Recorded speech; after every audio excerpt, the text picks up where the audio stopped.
மனிதர்களால் மட்டும்தான் இறைவனை அறிய முடியுமா அல்லது ஏனைய ஜீவராசிகளாலும் அறிய முடியுமா? மனிதனால் மட்டும்தான் சார். ஏன்னு சொன்னால் மனிதனுடைய உடல் அமைப்பு இருக்குது. அந்த உடல் அமைப்பில் மூலாதாரம்னு ஒரு பொருள் இருக்குது. அந்த மூலாதாரத்தினுடைய வழியே தான் இப்போது எந்த பெரிய பெரிய கோவில்களுக்கு போனீங்கன்னா பெரிய பெரிய சாமி சிவம் இருக்குது, மகாவிஷ்ணு இருக்குது, எல்லா சாமி பெரிய பெரிய சாமி அம்பாள் இருக்குது. ஆனால் முதல்ல என்ட்ரன்ஸில் பிள்ளையார் தான் வச்சுருக்கோம். ஏன்னா இது அடையாளம்தான். அதுக்கு தான் சொன்னான், ஊன் உடல் ஒரு பெருங்கோயில் உள்ளம் ஒரு ஆலயம் கள்ள புனல் நீக்கி கருத்தோடு இருப்போருக்கு தெல்ல தெளிவான பரஞ்சோதி தோன்றுங்க. அப்போது கோவில்ன்றது எதுன்னா மனித உடல் தான். வாய் தான் வாசப்படி, தலை தான் கோபுரம் இல்லையா? இப்படிப்பட்ட மனிதனுடைய உடலுக்குள்ள இறைவன் வாழறான் இதயத்தில். ஆனால் அந்த இதயத்தில் வாழற இறைவனை இவனால் அறிய முடியாத எங்கெங்கேயோ போய் திரியிறான். அப்போது இந்த உடல் அமைப்பு நான் ஏற்கனவே ஒரு வீடியோவில் சொல்லியிருந்தேன், உலகத்தில் இருக்கிற அத்தனை ஜீவர்களும் குனிஞ்சி தான் நடக்கும். மனித மட்டும்தான் உலகத்திலேயே நிமிர்ந்து நடக்கும். இதுக்கு காரணம் என்ன அப்படின்னா எல்லா ஜீவராசிலையும் இறைவனுடைய இயக்கம் இருக்குது. ஆனால் மனிதனுக்குள்ள இறைவனே இருக்கிறான்.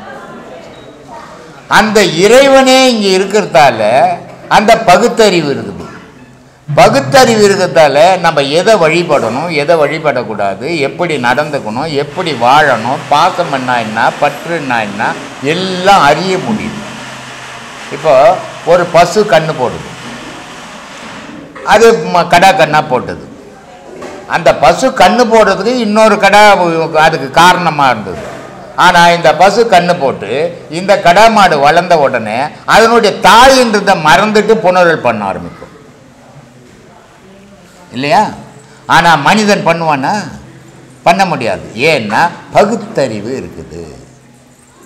இந்த பகுத்தறிவால் இவ தாய், இவ மனைவி, இவ தங்கச்சின்றது பிரித்து பார்க்கக்கூடிய தன்மை இருக்குது. மற்ற ஜீவராசிகளுக்கு அது கிடையாது.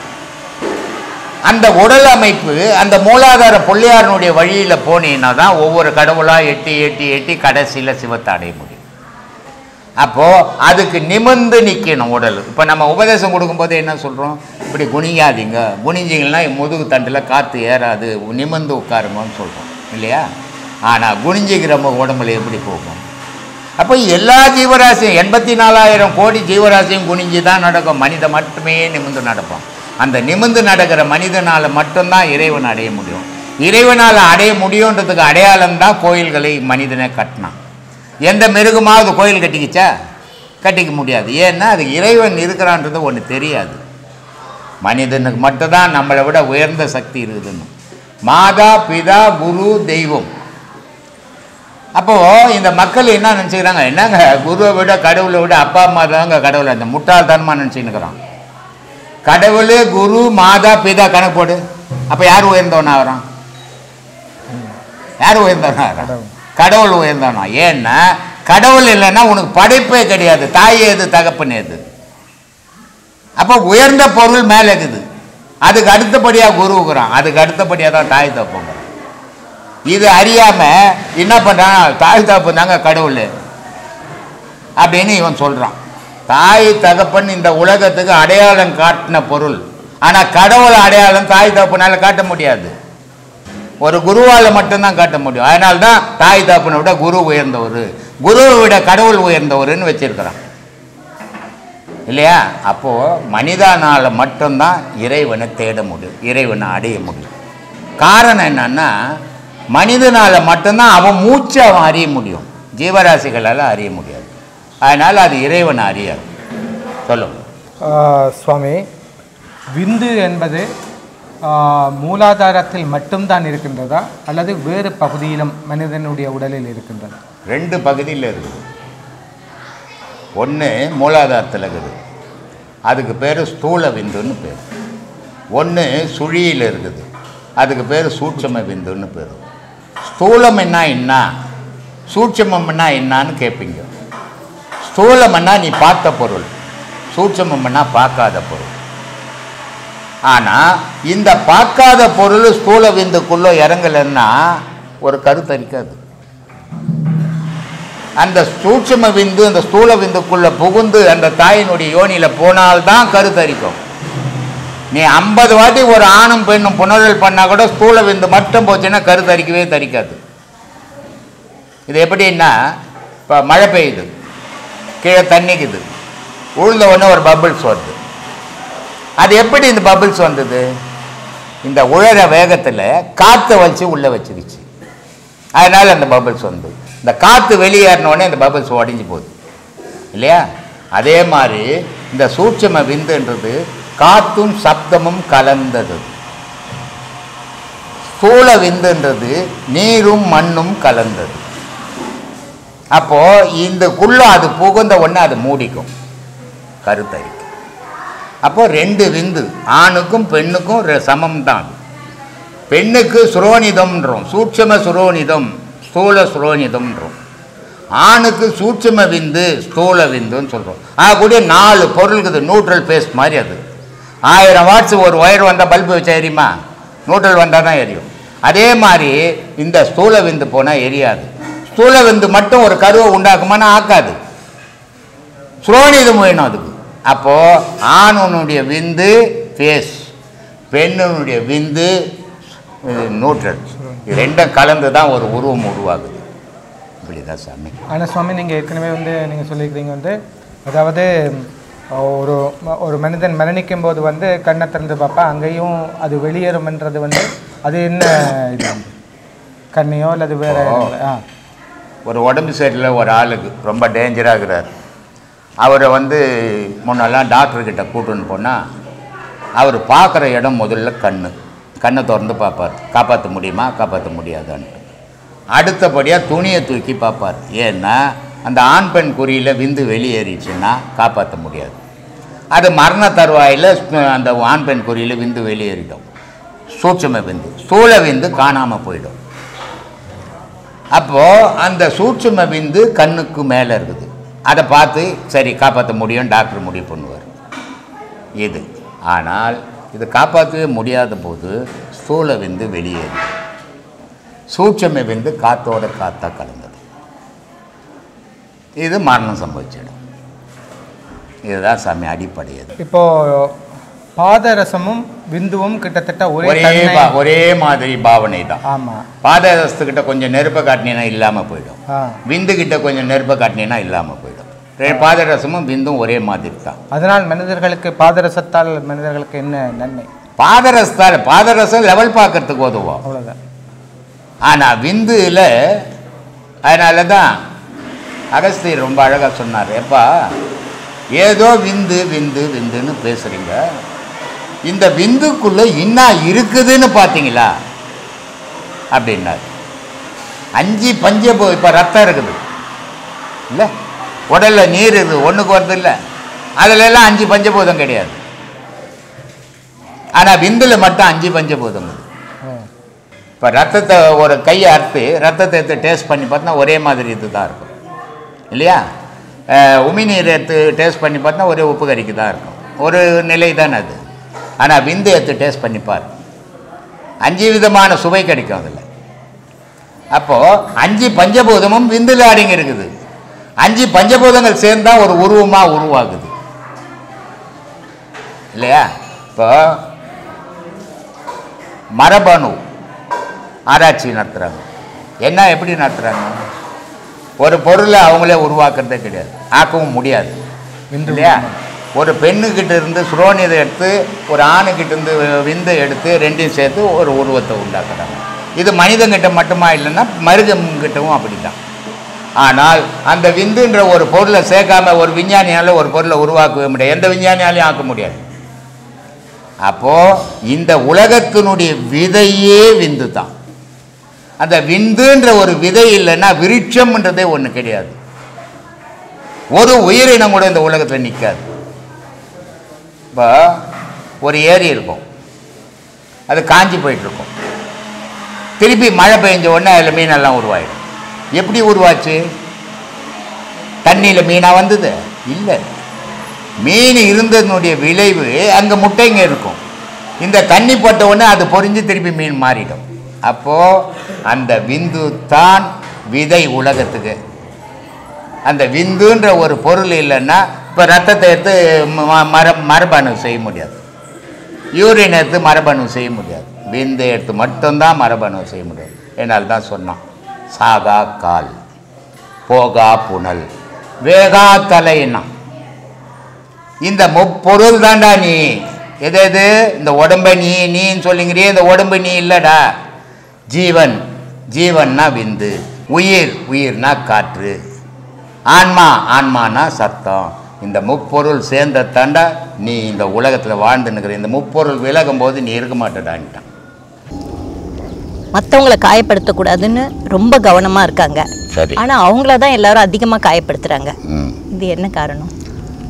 எப்பவுமே அதுதான் நான் ராமகிருஷ்ண பரமஹம்சரோட கதை கூட ஒன்று சொல்லியிருப்பேன். ஒரு பெரிய பாம்பு ஒரு வழியில் போகிறவங்க வரவங்கெல்லாம் கடிக்குது.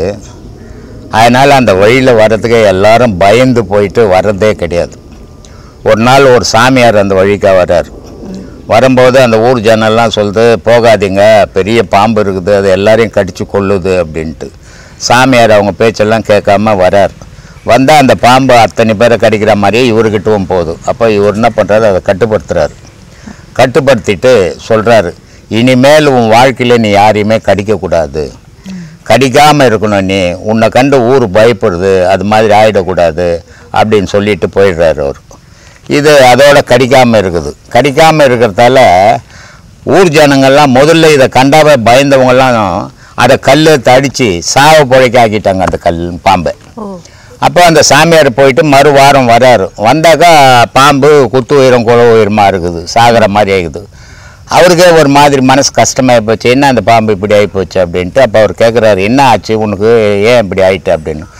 அப்போ அந்த பாம்பு சொல்லுது, இது மாதிரி நீங்கள் யாரையும் கடிக்காதுன்னு சொன்னீங்க, நான் யாரையும் கடிக்கிறதில்ல, ஆனால் ஊர் ஜனெல்லாம் என்னை கல்லுலைங்கள்லையும் அடிச்சு என் உடம்பெல்லாம் புண்ணாக்கி உயிர் போகிற அளவுக்கு ஆக்கிட்டாங்க, நீங்கள் தானே சொன்னீங்க அப்படின்னு அந்த பாம்பு சாமியார்கிட்ட சொல்லுது.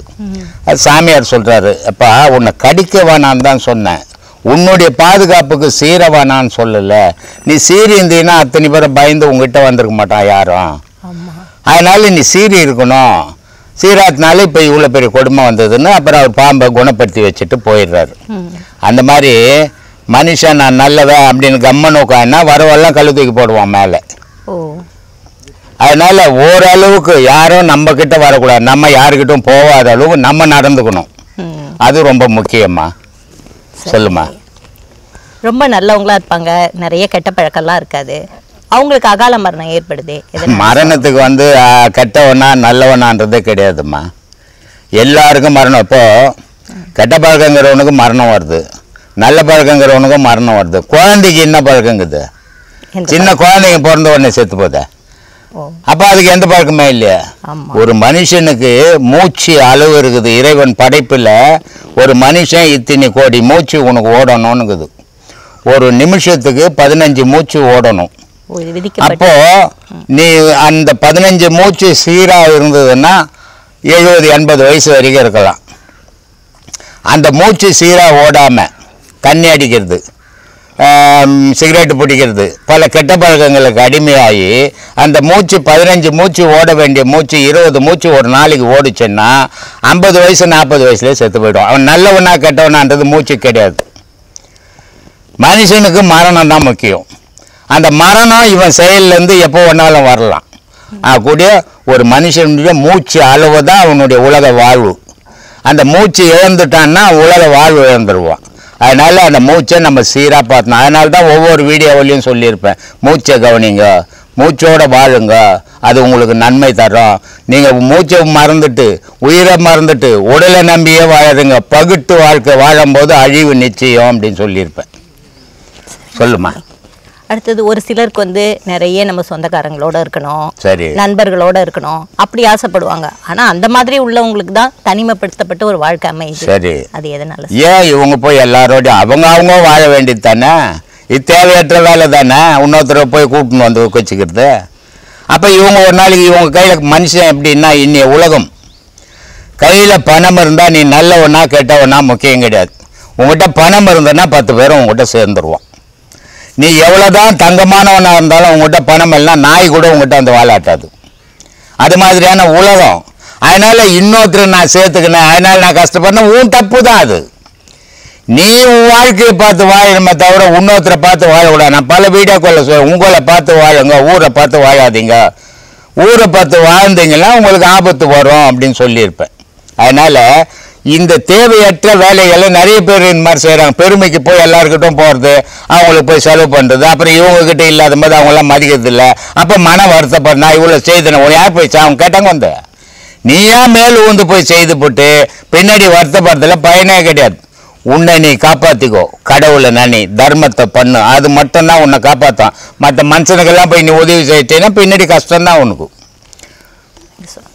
சொல்லுமா. அலட்சியம், ஆணவம், அகம்பாவம் இந்த மாதிரி மனநிலை உள்ளவங்க தான் செல்வந்தர்களா இருக்காங்க. சரி, எதனால? அது இருக்கிறதால தான் செல்வந்தவன். அது இல்லைன்னா அவனை செல்வந்தனவே ஆக முடியாது. ஏன்னா அகங்காரம்ன்றது என்னன்னா நான் தான். அப்போ நான் தான் என்னும்போது தான் அவன் பல விதத்தில் சம்பாதிக்க ஆரம்பிக்கிறான். அதனால் அவன் பணக்காரனாக இருக்கிறான். இந்த அகங்காரம்ன்றது ஒன்று இல்லைன்னு சொன்னால் அவன் ஏதோ 10 ரூபா சம்பாதிச்சு 10 ரூபா சாப்பிட்டு தூங்கிடுவான். ஏழ்மையில் தான் வாழணும். அதனால் உலக வாழ்க்கையில் பணக்காரனாக இருக்கணும்னா இதெல்லாம் தேவை. கடவுள் வாழ்க்கையில் நல்லவனாக இருக்கணும்னா இதெல்லாம் அழியணும். இது மாதிரி 2 விதமான வாழ்வுக்குது மனுஷனுக்கு. உங்களுக்கு எது வேணுமோ அதை எடுத்துக்கோங்க. ஒரு சிலர் சிக்கனமா இருப்பாங்க, நிறைய செலவு பண்ணக்கூடாதுன்னு கரெக்டான வாழ்க்கை தான் வாழ்வாங்க. சரி, ஆனா அவங்க வந்து பொருளாதாரத்துல பின்தங்கி இருக்காங்க. ஆமா, எதனால? சம்பாதிக்கிறது கம்மி. ஒரு நாளைக்கு உனக்கு 50 ரூபாய் சம்பாதிக்கிற, 25 ரூபாய் சாப்பிட்ற, 25 ரூபாய் எடுத்து வச்சுக்கிற.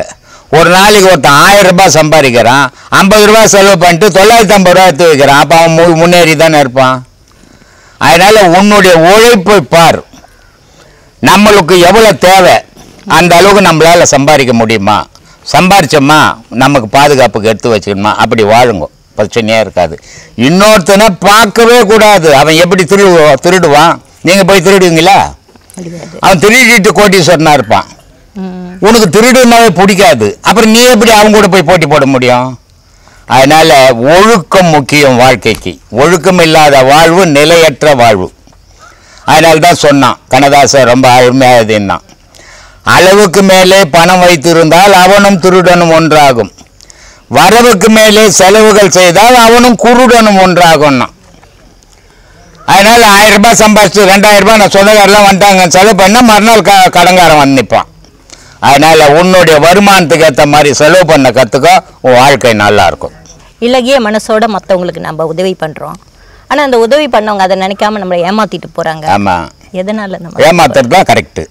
ஏன் சுவாமி? நீ ஏன் போய் உதவி பண்ண? உன்னை கேட்டாங்க அவங்க வந்து உனக்கு பெருமைக்கோசம் நீ போய் உதவி பண்ண. உதவின்னு நீ எப்போ நினைச்சிட்டியோ அவன் நினைக்கிறானா நினைக்கலையான்னு நீ நினைக்க கூடாது. நான் உதவி பண்ண அவ்வளவுதான், அவன் நினைச்சா நினைக்கிட்டோம், நினைக்க பண்ண போட்டோம், அந்த மாதிரி போனோம். அப்போ அவன் நினைக்கலையேன்னும் போது என்ன ஆகுதுன்னா, இப்ப நீ நான் 10 பேர் உதவி பண்ணா 10 பேர் என்னை புகழணுன்ற எண்ணத்தோட போய் உதவி செய்த. அந்த எண்ணம் வச்சுக்கணும், உதவியே கிடையாது, அது பிரதிபலன். நீ 10 ரூபாய் கொடுத்தீங்கன்னா உன்னை வாழ்த்தணும்னு நினைச்சுன்னு கொடுக்குற. நீ 10 ரூபாய் அவன் ஏழை கொடுத்துட்டேன் எப்படின்னா போட்டோம் அப்படின்ட்டு விட்டுட்டீங்கன்னா உண்மையான தர்மம் அது. அப்போ நீ உதவி செய்யறது உன்னை புகழன்றதுக்காக உதவி செய்துங்கிற, அது உண்மையான தர்மத்துல சேராது. அது சுயநலம், மிகை. உன்னை புகழத்துக்காக நீ பண்ணின்னுக்கிற, அதனால அப்படிதான் போவான். இதை நீ எதிர்பார்க்க கூடாது. யாருக்கிட்ட இருக்கிறான் அவன் நன்றி நினைக்கிறானா, நன்றி நினைக்கல, யோசிக்கவே கூடாது. யோசினா நீ பிரதிபலனை எதிர்பார்த்து செய்யற ஒவ்வொரு செயலும்னு அர்த்தம். பிரதிபலனை எதிர்பார்க்காம செய்யறது தர்மம். கொடுத்துட்டு அவன் நல்லவனோ கேட்டவனோ தெரியாது, இப்போ கேட்டான் கொடுத்துட்டான் அவ்வளோதான், போயிட்டான் போ அப்படின்னு போகணும். அதுதான் உண்மையான தர்மத்தில் சேருமா. திருப்புல்லானி ராமேஸ்வரத்துல திலக ஹோமம் பண்றாங்க. திருப்புல்லானி ராமேஸ்வரத்துல திலக ஹோமம் பண்றாங்க. சரி, அது பண்றதால என்ன பலன்? ஒரு பலனும் கிடையாது. ஐயருக்கு தான் பலன். ஐயருக்கு தான் பலன். இது எதுக்காக பண்றாங்க? முன்னோர்களுக்கு தர்ப்பணம்ன்ற பேர்ல. முன்னோர்கள் அங்க இருக்கிறாங்களா அப்படி நினைச்சுக்கிட்டு போற உன் நினைப்பு தான், உண்மை இல்லை. அது பொய் தானேப்போ. எப்பவுமே இந்து மத ஐதீகப்படி ஒருத்தன் செத்தான்னா மறுபிறவி எடுத்துருவான். இப்ப நீ ஹோமம் பண்ணி எல்லாம் கொடுக்கறது எங்க போய் அட்ரஸுக்கு தான் அவர் எங்க இருக்கிறாருன்னு எதுவுமே இல்லாத நீ எப்படி அனுப்புவ? ஒரு ஊருக்குள்ள ஒருத்தரை கண்டுபிடிக்கணும், சரியான அட்ரஸ் இல்லைன்னா கண்டுபிடிக்க முடியல. மேல் லோகத்துல அவங்க எங்க இருக்கிறாங்கன்னு அட்ரஸுக்கு தான் நீ லெட்டரா போடுற. ஒண்ணும் கிடையாது. ஏமாளித்தனம்னு அர்த்தம். இது ஏமாளித்தனம், தேவையற்ற வேலை. இதனால என்ன நன்மைன்னா, முன்னோர்களை நீ நினைக்க ஒரு வாய்ப்பு. இந்த வாய்ப்பால ஐயருக்கு ஒரு வாய்ப்பு வருமானத்துக்கு. இதுதான் ரெண்டு தானே தவிர இறந்தவங்களுக்கு ஒரு பயனும் கிடையாது. இறைவனுக்கு அன்னாபிஷேகம் பண்றோம், அது எதற்காக பண்றோம்? உடல் தான். உடல் அன்னமய கோஷம்னு பேர். இதுக்கு சாப்பாடு போடலாம், இதுக்காக செத்து போயிடும். அப்போ உள்ள யார் இருக்கிறான்னா இறைவன் இருக்கிறான். இது மேலே சாப்பாட்டை போட்டால் தான் இறைவன். அதனால தான் சிலையில் சாப்பாட்டை போட்டு மூடிட்டு கொஞ்சோண்டு முகத்தை மட்டும் விட்டு வைப்பாங்க. அப்போ என்ன அர்த்தம்? அன்னமயத்தில் ஆண்டவன் வாழறான், அன்னமய கோஷமான உடல்ல கடவுள் வாழறான்னு அர்த்தம். நிறைய பறவை இனங்கள்லாம் அழிஞ்சிட்டு இருக்குன்னு சொல்றாங்க. சரி, அதே மாதிரி நம்ம மனுஷ இனத்துலயும் முதல்ல 4-5 குழந்தைங்க இருந்தது, ஒருத்தங்க சம்பாதிக்க போனாங்க. இப்ப ஒரு குழந்தை, அம்மா அப்பா 2 பேருமே சம்பாதிக்க போயிடுறாங்க. அந்த குழந்தைய தனியா விட்டுட்டு அதுல அக்கா தங்கச்சி அண்ணன் தம்பி எல்லாம் கூட்டு குடும்பமா இருந்தோம். ஒத்த குழந்தை, இதுங்களுக்கு உறவே தெரியாத போயிடுமே. இது எதை நோக்கி இந்த வாழ்க்கை? இதனாலதான் அநாத ஆசிரமங்கள் நிறைய ஆரம்பிச்சுட்டாங்க. ஏன்னா பாசம்ன்றது உருவாகிறது இல்லை, பணம் மட்டும்தான் அங்க உருவாகுது. முன்னெல்லாம் 4 புள்ள வச்சிருந்தாலும் ஒரு கூட்டு குடும்பம், அன்பு இருக்கும், பாசம் இருக்கும். அதனால இந்த பெரியவங்க ஒரு உடம்பு சரியில்லை கூட அந்த குடும்பத்தில் இருக்கிறவங்க விட மாட்டாங்க. ரொம்ப அன்பா அவங்களை எத்தனை போய் காப்பாற்றுறதுக்கு என்னென்ன முயற்சிகள் பண்ணுமோ அத்தனை முயற்சியும் பண்ணுவாங்க. ஆனால் இப்ப கணவனும் சம்பாதிக்கணும், மனைவியும் சம்பாதிக்கணும், பணம் வேணும். பாசம் எங்கிருந்து வரும்? பணம் வந்தா பாசம் வராது, வெறுப்பு தான் வரும். அப்போ அந்த பிறந்த குழந்தைக்கு பாசமே இல்லாத வளருது. அதனால இந்த தாய் தகப்பனை கட்சியில் உடம்பு சரியில்லை கூட அது காப்பாற்ற மாட்டேங்குது. என்ன கேட்டு போட்டு நமக்கு என்ன போச்சுன்னு போயிடுது. அதனால இப்போ நிறைய அநாத ஆசிரமங்கள் அதிகமாக இருக்கிறதுக்கு காரணம் இந்த பாசம் இல்லாதனுடைய விளைவு தான். பெண்ணை எதுக்காக 2 பேர் பக்கத்தில் வச்சிருக்காங்கன்னா, கடவுள் பக்கத்தில் 2 பெண் எதுக்கு வச்சிருக்காங்கன்னா, இன்பத்துன்பம் பெண்ணுகிட்ட தான் இருக்குன்னு வச்சிருக்காங்க. இன்பத்துன்பம் 2மே பெண்ணுகிட்ட இருக்கு. அதனால தான் கடவுள் பக்கத்தில் 2 பெண்ணை வச்சிருக்காங்கன்னு சொன்னாங்க. இப்போ ஒரு ஆணுக்கு இன்பம் பெண்ணுகிட்ட இருக்கு, பெண்ணுக்கு இன்பம் ஆணுகிட்ட தான் இருக்கு. அப்படி இருக்கும்போது அவங்க ஏன் 2 பெண்ணை மையப்படுத்தி சொல்றாங்க? பெண்ணை மையப்படுத்தினா பொம்பளை இல்லாத வீட்டுக்கு போயிருக்கீங்களா? அப்போ அது பொம்பளை இல்லாத வீட்டுக்கு எப்போ போயிருக்கீங்களா? இல்லை, போனதே இல்லையா? போய் பாருங்க, தெரியும். இல்லை சாமி, ஆணுக்கும் அந்த மாதிரி தானே இருக்குது. பொம்பளை இல்லாத வீடு வீடாகவே இருக்காது, அலங்கோலமாக இருக்கான். அந்த வீட்டில் யாரும் போக முடியாது. ஒரு வீட்டை கோயிலாக மாற்றக்கூடிய சக்தி அவங்களுக்கு தான் உண்டு. அதே நேரத்தில் அவங்க அதை உணரலைன்னு சொன்னால் அந்த வீடை நரகமாக்கிறதுக்கு அந்த பெண்ணால் முடியும். ஒரு பெண்ணால் ஒருத்தரை நல்லா வாழ வைக்க முடியும், ஒரு பெண்ணால் ஒருத்தருக்கு கஷ்டத்தையும் கொடுக்க முடியும். எனக்கு பயந்ததில்லை. ஒரு ஆண் இல்லாத இடமா அது இழப்பதாக தானே இருக்கு. ஒரு ஆண் இல்லாத இடமா அது இழப்பாக தானே இருக்கும். ஆணுக்கு ஆண் இல்லாத இடமா அது ஒரு இழப்பாக தானே இருக்கும். பெண் இல்லைன்னாலும் அந்த இடம் இழப்பாக தான் இருக்கும், ஆண் இல்லைனாலும் அந்த இடம் இழப்பாக தானே இருக்கும். இழப்பா இல்லை சாமி, இழப்புன்றது வேற. ஒரு பெண் இல்லாத வீடு வீடாகவே இருக்காது. அங்கே ஒரு ரூமாக தான் இருக்கும், ஒரு கட்டிடமாக தான் இருக்கும். அது வீடுன்னு சொல்கிறதுக்கு வாய்ப்பே கிடையாது. ஆனால் ஒரு பெண்ணுன்னு ஒன்று வந்தால் இந்த பொருள் இங்கே தான் இருக்கும், இந்த நேரத்தில் இப்படி தான் நடக்கணும் அப்படின்னு ஒரு வழிகாட்டுதல் வரும். அது யாரால் முடியும்னா ஒரு பெண்ணால் மட்டும்தான் முடியும். அப்போ ஐயா சொல்லுவார், இன்பமும் துன்பமும் பெண்ணுக்கிட்ட தான்ப்பா இருக்குது, வேறு எங்கேயும் இல்லை அப்படின்னு சொல்லுவார். ஏன் அதை சொல்கிறாருன்னா, உங்கள் வாழ்க்கையில் உங்கள் அம்மா அப்பா இருக்காங்களா? யார் உங்களை காப்பாற்றுனது? அவங்க தான், அம்மா அப்பா தான் காப்பாற்றுனாங்க. அம்மா அப்பா 2 பேரும் காப்பாற்றினாங்க. அம்மா கூட ரொம்ப நேரம் இருந்தீங்களா, அப்பா கூட ரொம்ப நேரம் இருந்தீங்களா? அம்மா கூட தான். அம்மா கூட தான் இருந்தீங்க. அம்மா தானே உங்களை சொல்லி சொல்லி வளர்த்துருப்பாங்க. அப்பா வேலைக்கு போவார், எல்லாம் பண்ணுவார், எல்லாம் ஓகே. உங்கள் கூட எவ்வளோ நேரம் பேசியிருப்பாரு? அம்மா ரொம்ப நேரம் பேசியிருப்பாங்களா, அப்பா ரொம்ப நேரம் பேசியிருப்பாங்க? அம்மா தான் பேசியிருப்பாங்க. அதுதான். அப்போ உங்களுக்கு வந்த அறிவு அப்பா கிட்ட இருந்து கூட வந்தது கிடையாது. அப்பா அவங்க கடமை செஞ்சனால தானே அம்மா அந்த இடத்துல எல்லாம் கரெக்டு. ஆனாலும் அதை கட்டி காப்பாற்றக்கூடிய சக்தி யாருக்கு இருக்குது? அம்மா கிட்ட தானே இருக்குது. அம்மானு ஒன்று இல்லைன்னு சொன்னால் அது பிள்ளைங்களும் வளர முடியாது ஒழுங்கா. அம்மா இல்லாத வீட்டில் நீங்கள் போய் பாருங்கள், பிள்ளைய சரியாக வளர்ந்துருக்காது. ஆனால் அப்பா இல்லாத வீட்டில் பிள்ளைங்க பாருங்கள், அம்மா சொல்லி சொல்லி வளர்த்துருப்பாங்க. ஒரு பிள்ளைகிட்ட பேசக்கூடிய டைம் எடுத்துக்கிறது அம்மாவால் தான் முடியும், அது ஒரு பெண்ணால் தான் முடியும். ஒரு பிள்ளை சரியில்லைப்பா, நான் சொல்கிறத கேட்குறேன்னா அப்பா என்ன பண்ண கோச்சின்னு போயிடுவார். ஆனால் அம்மா அங்கே கோச்சிக்க போக மாட்டாங்க. 1000 தான் அந்த பிள்ளை கேட்கலன்னா கூட இறங்கி இறங்கி வந்து திரும்ப திரும்ப சொல்லுவாங்க. அந்த மனசு யாருக்கு இருக்குன்னா அம்மா கிட்ட தான் இருக்குது, அது ஒரு பெண்ணுக்கிட்ட தான் இருக்குது.